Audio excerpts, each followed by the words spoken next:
Hai teman-teman, kembali lagi bersama saya Ananda Anugrah Putri.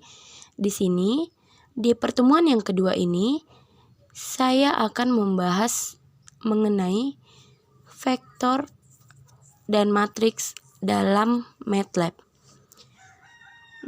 Pertama, sebelum kita melakukan pengoperasian pada kolom common window atau dalam kolom workspace atau common history, pertama kita harus membuat dulu perintah. Kita klik clear dan CLC, di mana guna dari CLC ini untuk membersihkan kolom common window dan clear untuk membersihkan kolom workspace dan common history. Nah, pembahasan pertama kita masuk ke dalam vektor. Kita klik komen, kita tuliskan vektor. Nah, apa yang dimaksud vektor itu? Vektor adalah sekelompok bilangan yang tersusun atas satu dimensi. Dimensi ini sendiri bisa berupa baris atau kolom. Nah, sebelum kita masuk ke dalam contoh, kita harus tahu apa aja lambang yang ada di dalamnya.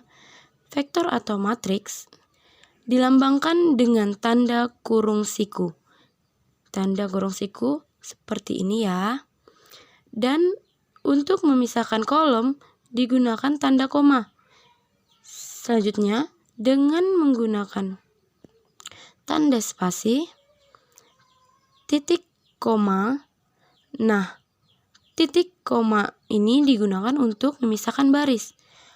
Oke, kita masuk ke dalam contoh vektor. Pertama, contoh vektor baris. Kita misalkan A sama dengan dalam kurung siku 1, 2, 3, tutup. Enter. Dan F5 kan. Nah, maka akan muncul vektor baris dalam common window.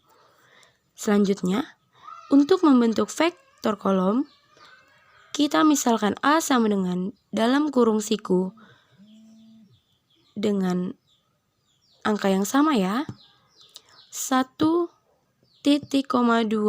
3, enter, dan lalu kita klik F5, maka akan muncul vektor kolom.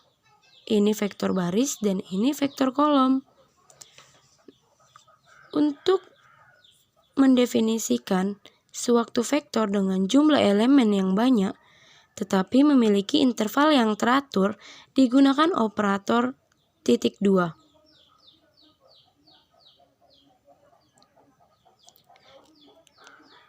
Kita masuk ke dalam contoh, semisalnya A sama dengan 1, 2, 10. Lalu kita enter dan F5 kan. Nah, dalam kolom common window akan muncul interval teratur dari 1 sampai dengan 10. Nah, ini cara simpel ya teman. Lalu, untuk membuat vektor baris dengan interval 2, kita dapat membuat contoh. A sama dengan 1, 2, 2, 10, di mana 1 ini adalah batas minimum dan 10 adalah batas maksimal. Kita enter, kita klik F5, maka akan muncul vektor baris dengan interval 2, di mana setiap angka merupakan kelipatan 2 angka sebelumnya. 1, 3, 5, 7, dan 9. Nah, selanjutnya kita masuk ke dalam matriks.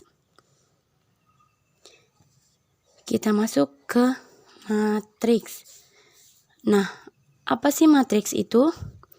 Matriks adalah sekelompok bilangan yang tersusun dalam segi 4 2 dimensi. Matriks bisa berbentuk matriks bujur sangkar dan matriks segi 4. Menginput matriks ada banyak cara. Nah, di sini saya akan menjelaskan dua cara. Cara pertama itu, misalkan A sama dengan kurung siku 1, spasi 2, spasi 3. Ini masih pakai spasi. Lalu kita titik komakan. Lanjut 4, 5, 6, titik koma, 7, 8, 9. Kita tutup. Lalu enter dan F5 kan. Nah, maka akan muncul matriks yang pertama, yaitu matriks 3x3 atau matriks ordo 3x3 dengan memiliki 3 baris dan 3 kolom. Cara kedua, kita gunakan misal A sama dengan kurung siku 1, 2, 3. Kita enter. 4, 5, 6. Enter.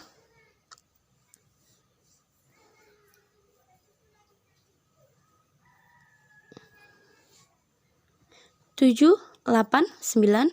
Lalu kita tutup dan F5 kan. Nah, muncul juga matriks yang sama cara awal. Ada dua cara ya dalam penggunaan matriks yang saya jelaskan pada video kali ini. Selanjutnya kita masuk ke dalam perkalian matriks. Yang pertama ada perkalian skalar.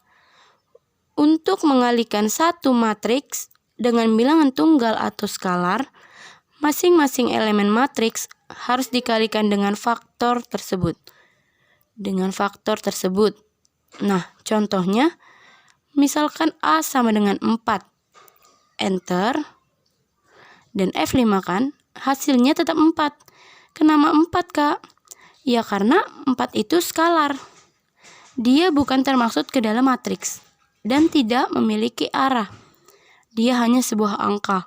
Nah, kita misalkan juga B sama dengan kurung siku 3, 2, 5, titik koma, 6, 1, 7. Kita tutup, lalu kita enter, F5 kan. Maka akan muncul bentuk matriks yang memiliki 3 baris dan 2 kolom. 3 baris dan 2 kolom ya. Selanjutnya, mari kita coba untuk mengalihkan matriks A dengan matriks B. Kita coba dengan C sama dengan A dikali B. Kita enter, F5 kan. Maka akan muncul hasil perkalian A dengan B, di mana 4 kali 3 sama dengan 12, 4 kali 2 sama dengan 8, dan seterusnya.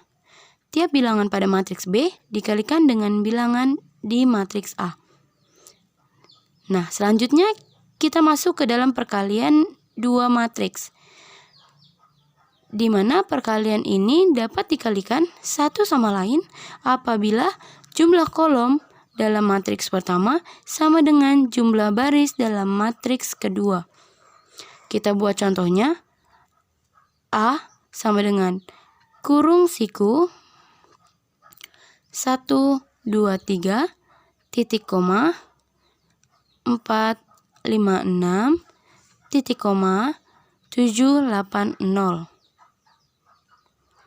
Kita tutup, lalu enter F5 kan. Nah, akan muncul seperti ini. Ordo 3 juga, kayak tadi. Nah, selanjutnya kita masukkan nilai dari si B itu. Kita misalkan nilai si B itu 366, titik koma, 804, titik koma, 351. Kita tutup, lalu enter, dan F5 kan. Nah, sama kan? Ini seperti bentuk awal. bentuk awal dari penjelasan saya tadi. Selanjutnya, kita klikkan juga datar dalam kurung A di dalam kurung kolom ini, maka